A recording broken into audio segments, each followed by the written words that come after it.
Hey guys, Richard at Ryden's Room here. Apologies for the lighting. It's amazing weather right now in England at Easter weekend, although I doubt this video will be up for a while, but when it is, yeah, you'll remember I'm watching this. Yeah, this is for the latest review. This is my final Darren Shan one for now. Brothers to the Death, book 4 of Saga of Larten Crepsley. So again, spoilers for this one, and this time I will actually put spoilers for Saga of Darren Shan, but nothing else, no Demonata, the City, or Zombie, but just the two main ones, this and the franchise it all started with. So again, spoilers, just to warn you, so probably be much more in spoilers than the previous one. It'll be a lot of a longer video as well.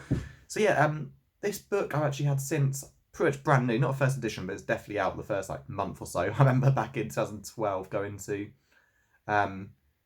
into the Waterstones in Lincoln, hearing about the Demonata after having finished the Saga Darren Shan, probably not that long ago, a couple of years maybe, and then came across Saga Larten Crepsley instead, and so yeah, I had to buy this straight away, even though it's book 4. I just bought it because it's hardback, stuck it aside, and then picked up the other ones and loved it. It's a perfect tie-in to it all. So yeah, but I actually bought my wife the set of Larten Crepsley books for, I think it was her birthday or Christmas. Oh, I can't remember which one. They're both so close to each other. But yeah, basically, I've read this version so many times, but because I don't want it most damaging, particularly the lovely paper part covering, I just read her copy. So yeah, I've read hers before. But yeah, last I read this was in 2018, so I figured nearly 4 years, good time to redo the series again. And yeah, absolutely loved it. I suppose this video will be a summary of the whole series as well. So yeah, let's get started. So yeah, this book 4 opens with Larten as a he still embraced his role as a vampire general. He's not changing his mind like previously, thank God. But yeah, obviously the previous book ended with him telling Gavner the truth that he murdered his parents on that boat, and he's now, of course, had Vancha killed Tanis Yule, who was like a father to him, because Larten, of course, out of guilt, refused to be an actual father to Gavner. And it ended with him giving him a knife and saying, I killed your family, take your revenge, and no one will blame you. And he doesn't, obviously, but it's done well. Gavner thinks about it, but he can't figure out how to kill Larten because Larten did care for him, even if he tried to hide it. So yeah, it skips past that. Larten is spending time with Alicia. She's much older now, but Larten doesn't care. Reminds a bit of a Doctor Who episode when Sarah Jane in 2006 got a lot older, and the Doctor didn't really seem to notice either. You still look amazing, which is quite nice.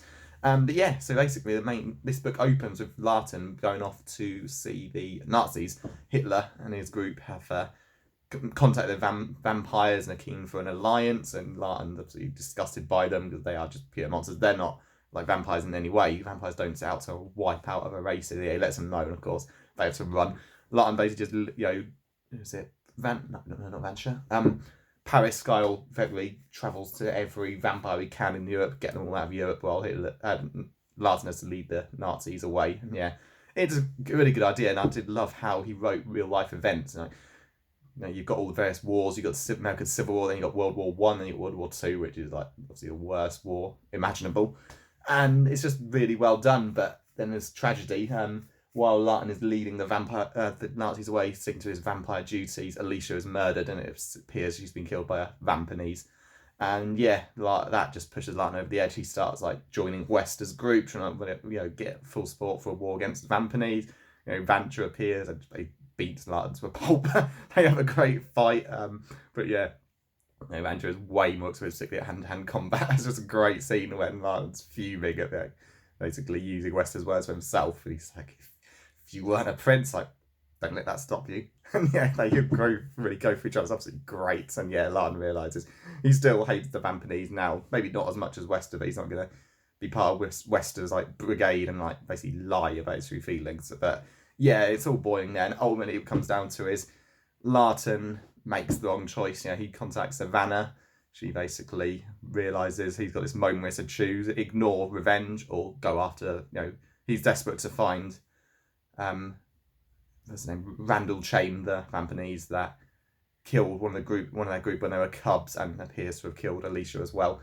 And yeah, he just goes down that path of revenge. And of course, anyone who's read Saga Darren Shan knows it leads Larten to a place of complete misery and loneliness.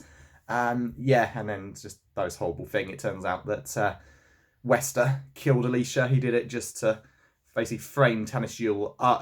Tanis Yule. God, I said his name. I've forgotten. Jesus. Randall Flagg, that's it.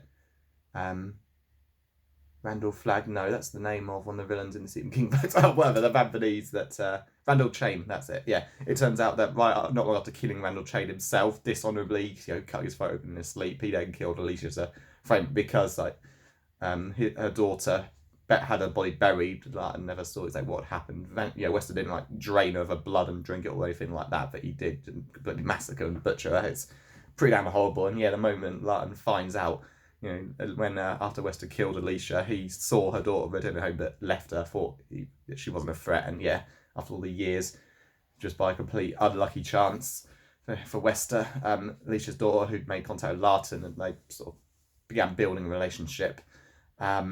She went to the Cirque du Freak to see Larten perform and saw Wester and told him Wester was the killer. It's horrible, but it makes so much sense. Wester's hatred of vampires really pushed him so far. He would do anything to get rid of them, including killing innocent people just to get Larten inside, because he knew Larten was the only general on the road from a prince people would listen to and actually happily start a war with the vampires over. And it's terrible. Larten's no choice but to kill Wester, as he promised he'd get justice to Alicia's daughter. And it happens.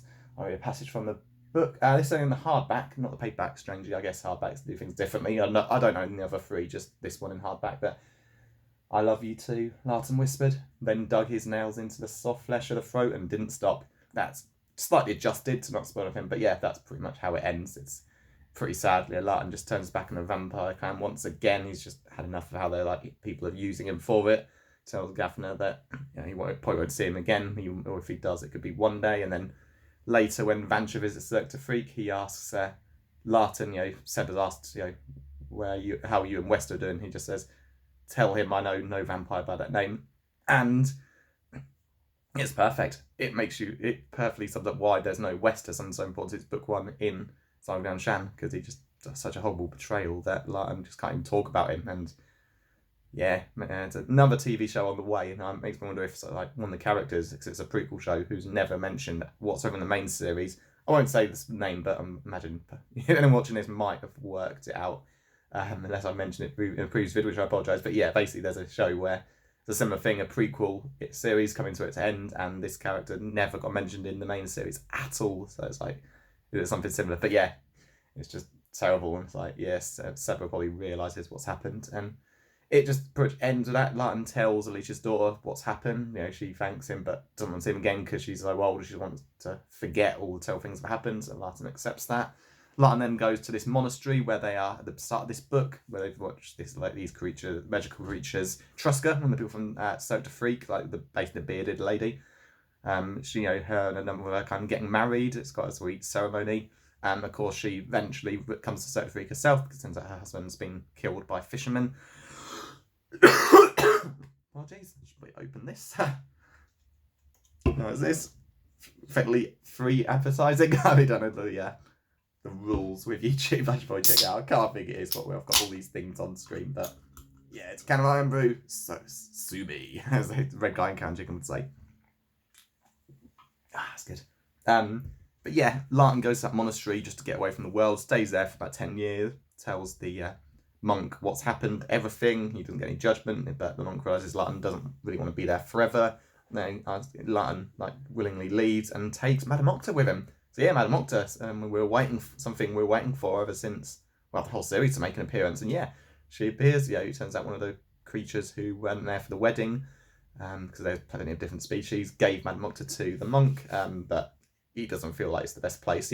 Larten rejoins Cirque du Freak, brings Madame Octa with him, and times have changed with the tools pushing for new things. And Larten having this monstrous spider that he can telepathically communicate with, all over his face and put webs on his eyes. Perfect attraction, and it is. That is how Cirque du Freak, book one, Saga Down Cirque du Freak opens. Darren and Steve are at the Cirque, and Darren is completely mesmerised by the spider, and it's so cool that happened. Which gets us to the ending after some time in the Cirque du Freak. Larten starts feeling restless again, but of course he's playing into destiny. Gets the feeling that his life's about to change. Sure enough, sees these two boys at their stage and just realizes these two boys are very important, and it just triggers his urge to basically go back, travel, maybe rejoin the vampire clan. It's absolutely great, and yeah, it ends with the moment when Steve goes looking for him, because of course Steve recognised him as Verhorsten from the picture in, the drawing rather, the can't do photos, in Paris in what would have been book 3. And yeah, it ends with like Larten jumping down, saying, "I'm Larten Crepsley," exactly how that bit in Saga Shan book 1 happened. So yeah, it's just amazing how well this ties in. Obviously, prequels have got to do that. Like, look at the Star Wars prequels. Everyone kind of needs to be where they have to be between the two films. And yeah, this is kind of exactly the same. You've got like Madame Octa appear with Larten rejoins the Cirque du Freak, takes the spider with him, who we can now communicate with. You've still got your other like vampires around, like Seba, Paris, Vancha. Explains why you'll never hear about Wester in the main book series. You've got like Larten's also, you've got his scar from Ivana. You've got our sales her from her assistant, who Larten longed to duel in Vampire Mountain and took as his mate in this one for a few years.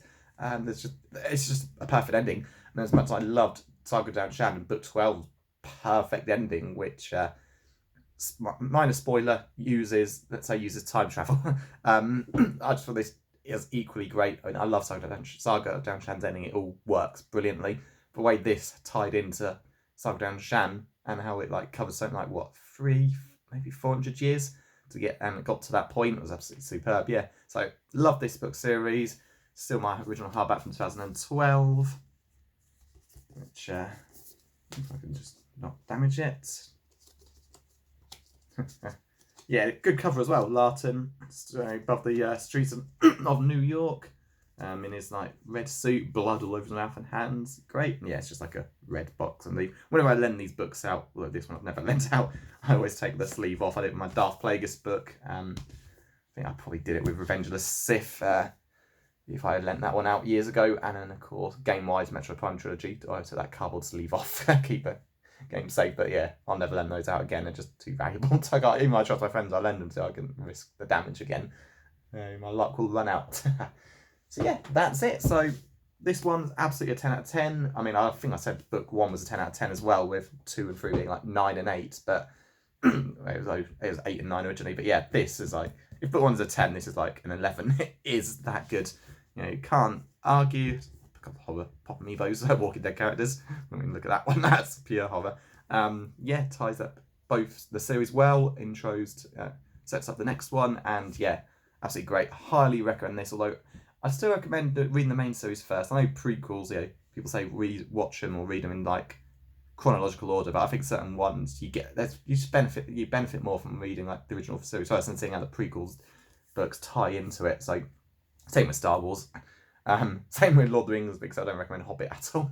But yeah, read the main series first, then these. So yeah, hope you enjoyed the Saga of Larten Crepsley series. Having read Demon Art last year and Saga Shan 3 years ago. Was that 3 years ago? 2019, yeah. I'm in no rush to them again. There's still, well, many Star Wars books once the New Jedi Order book 14 is done. I've still got like various other ones. I'm going to read some Goosebumps books. There's 19 of them all together, as everyone knows. Then 9 Legacy of the Force books, but I'm reading the prequel ones I've missed first, like Shatterpoint first. So yeah, lots to get through, but I don't know, maybe I'll eventually do a vid on like the other ones. But I'm rereading the zombie series, because last time I read those, I think it was 2017. But yeah, so that's kind of it for Downtown Books now. But yeah, in a couple of months or so, the zombie books will get read and put up here. But yeah, maybe I'll redo Demon Art and Saga Shan one day. But yeah, that's it. So yeah, if you enjoyed the video, please like and subscribe, and I'll see you next time.